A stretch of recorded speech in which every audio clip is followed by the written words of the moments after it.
ल हाम्रो बुवाले यता बजाउँदै हुनुहुँदो रहेछ एकदम मिठो बजाउनु हुँदो रहेछ फेरि एकचोटि सुन्नु पर्यो ल बुवा एकचोटि बजाएर हेरौँ त हामी कति खतरा सुन्दो रहेछ हेरौँ कस्तो भाग जिग्ने जस्तो भागामा बजाउनु भयो नि हुन्छ 3-4 वटै भागामा बजाउनुहोस्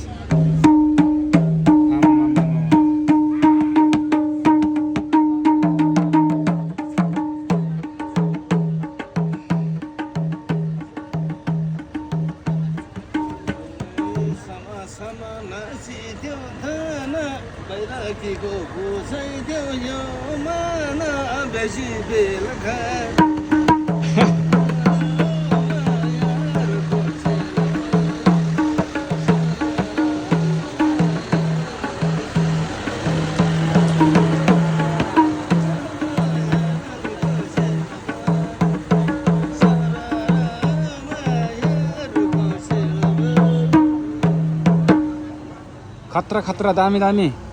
कति वर्ष हुनुभयो तपाईँ कति वर्ष हुनुभयो यस्तो जोस जाँगर भयो आज 70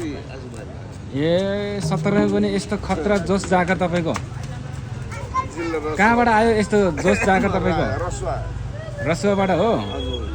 ए चिसो ठाउँको एनर्जी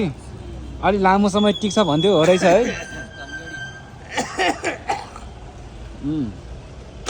एकदम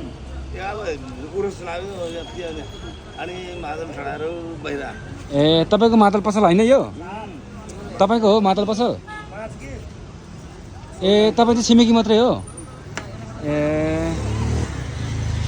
ल त बाजे धेरै खुसी लाग्यो बुवालाई देखेर जहिले पनि आउनुहुन्छ तपाईँ यहाँ जहिले पनि आउनुहुन्छ हिजो आउनुभएको ए ल म जान्छु है ल धन्यवाद